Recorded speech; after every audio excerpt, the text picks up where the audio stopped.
BRS పార్టీలో ఒక సంక్షోభం నెలకొందని చెప్పవచ్చు. ఎమ్మెల్సీ కల్వకుంట్ల కవిత నిన్న చేసినటువంటి కామెంట్స్ పట్ల ఆ పార్టీ అధిష్టానం స్పందించింది. ఆమెను పార్టీ నుంచి సస్పెండ్ చేస్తున్నట్లు కొద్దిసేపటి క్రితమే ఆ పార్టీ జనరల్ సెక్రటరీ నోటిఫికేషన్ ఇవ్వడం జరిగింది. బీఆర్ఎస్‌లో కవిత, కేసీఆర్, హరీష్ రావు ఈ ఇష్యూ ఏం జరుగుతోంది? బీఆర్ఎస్‌లో పరిస్థితి, వాస్తవ పరిస్థితి ఏంటి? ఇట్లాంటి అన్ని అంశాలు మనతో పాటు మాట్లాడడానికి వనపర్తి ఎమ్మెల్యే తూడి మేఘారెడ్డి గారు మనతో పాటు ఉన్నారు. సార్ నమస్తే. ఏంటి సార్ బీఆర్ఎస్ పార్టీలో కవిత ఇష్యూ ఏంటి అసలు? ఉన్న పలంగా నిన్న ఒక ప్రెస్ మీట్‌తోని ఇప్పుడు తెర మీదకి వచ్చిర్రు. ఇప్పుడు రాష్ట్రం మొత్తం కవిత గురించే చర్చించుకుంటున్నారు. ఏంటి అసలు? ఇదేమి కొత్తగా ఆశ్చర్యపడాల్సిన అవసరం లేదు. చాలా రోజుల నుంచి ఎలక్షన్ బిఫోర్ 2023 నవంబర్ 30 కంటే ముందు కూడా మేము అప్పుడున్న పిసిసి ప్రెసిడెంట్ మా సీఎం రేవంత్ రెడ్డి గారు మేము అందరం చెప్పినాం. ఆ బీఆర్ఎస్ పార్టీకి సంబంధించిన వాళ్ళ ఫ్యామిలీ అంతా, కొడుకు కావచ్చు, కోడలు బిడ్డ కావచ్చు, అల్లుడు కావచ్చు, వాళ్ళ సడ్డకుని కొడుకు కావచ్చు, తెలంగాణ రాష్ట్రాన్ని పట్టి పీడిస్తున్న దయాలు, భూతాలు, పిశాచులు అని చెప్పినాం. అదే విషయం ఒక 2 months బ్యాక్ కవిత గారు చెప్పారు. మా నాయన మంచోడు, చుట్టుపక్కల ఉన్న వాళ్ళందరూ దయాలు, భూతాలు అని చెప్పింది. మేము చెప్పిందే ఆమె చెప్పింది. సో ఈ మధ్యకాలంలో అంటే వాళ్ళు ఇవన్నీ నా పర్సనల్ ఒపీనియన్కి వచ్చేస్తే ఇవన్నీ వాళ్ళు బీఆర్ఎస్ ఆడే డ్రామాలు. ఈ కాళేశ్వరానికి సంబంధించిన చాలా స్కామ్ చేస్తున్నారు. కాళేశ్వరంలో చాలా డబ్బులు తీసుకున్నారు. నిన్న కాక మొన్న మేము అసెంబ్లీలో రాత్రి 1:30 వరకు దాని మీదనే చర్చ చేసి సిబిఐకి అప్పచెప్పింది మా గవర్నమెంట్. సో దా టాపిక్ని డైవర్ట్ చేయడానికి కేసీఆర్ కుటుంబం ఆడే డ్రామా. హరీష్ రావు, సంతోష్ రావు, మేఘా కృష్ణారెడ్డి ఈ ముగ్గురు వల్లే కేసీఆర్కి అవినీతి మరకంటుతుంది. కేసీఆర్ నిజంగా ఎట్లాంటి అవినీతికి పాల్పడినటువంటి వ్యక్తి, అంత పెద్ద మనిషిని, రాష్ట్రాన్ని తెచ్చిన మనిషిని వీళ్ళు కావాలనే బదనాం చేస్తున్నారని ఆమె కవిత ఆరోపణలు చేశారు. ఆ ఆరోపణలో కొంతమంది వాస్తవం ఉందా సార్? అప్పుడు ఇరిగేషన్ మంత్రి కూడా హరీష్ రావు కదా. మేము చెప్పేది కూడా అదే. హరీష్ రావు గారు, సంతోష్ రావు గారు ఆ మెగా కంపెనీకి సంబంధించిన ఆ కృష్ణారెడ్డి గారే చేస్తున్నారు.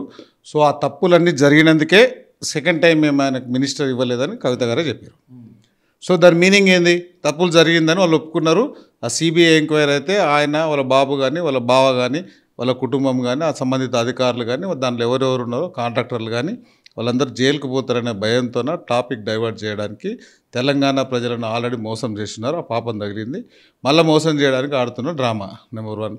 నెంబర్ 2, ఆ హరీష్ రావు గారు కానీ వాళ్ళ కేసీఆర్ గారు మా డాడీకి ఏం తెలియదు, వీళ్ళ నుంచి మా డాడీకి కేసీఆర్ గారికి మచ్చ అంటుతుంది అంటాం.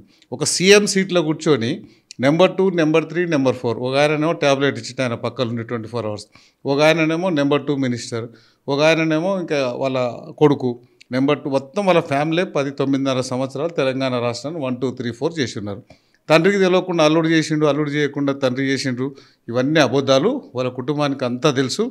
వాళ్ళ కుటుంబం నుంచి మళ్ళీ ఎవరైనా పోయి కొత్తలు తెలంగాణ రాష్ట్రంలో లోకల్ పార్టీ ఏదైనా పెడతారనే ఉద్దేశంతోన ఆమె సస్పెండ్ కావడానికి ఇవన్నీ చెప్పున్నారు. వాళ్ళ కుటుంబ సమస్య ఓవరాల్గా అయితే వాళ్ళ కుటుంబం ఆ స్కామ్ చేసింది, కాళేశ్వరంకి సంబంధించిన ఆ స్కామ్ చేసిందని ఒప్పుకున్నారు. అది కాకుండా ఇంకా చాలా ఉన్నాయి.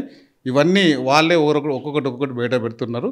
సో తెలంగాణ రాష్ట్రానికి సంబంధించిన 4 కోట్ల ప్రజల సొమ్మంతా వాళ్ళు దుర్వినియోగం చేస్తున్నారు, దోచుకున్నారు.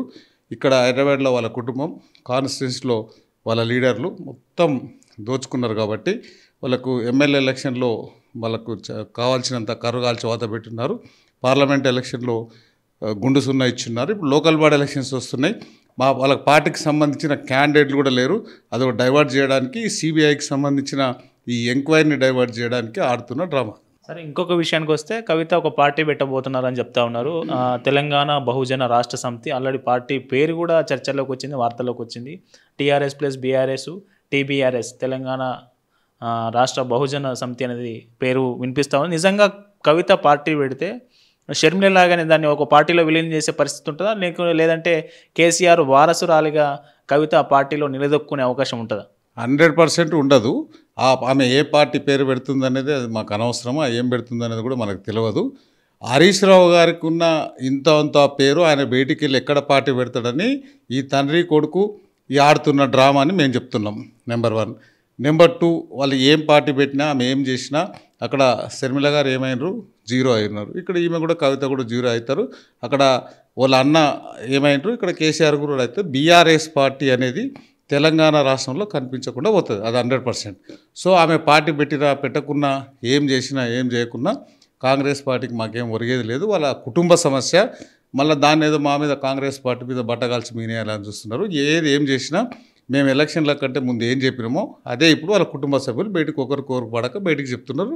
అది నిజమని వాళ్ళే ఒప్పుకుంటున్నారు. మొత్తానికి ఇది కేసీఆర్ కుటుంబంలో జరుగుతున్నంత ఒక డ్రామాలాగా ఏదైతే సిబిఐ ఎంక్వైరీకి రాష్ట్ర ప్రభుత్వం లేఖ రాసిందో దాన్ని డైవర్ట్ చేసేలా వీళ్ళు ఒకడు డ్రామా అంటే ఇంకొకటిని చెప్తున్న పరిస్థితి ఎమ్మెల్యే గారు మనతో పాటు చెప్తున్నాను. కెమెరామెన్ మోహిత్తో కరుణాకర్.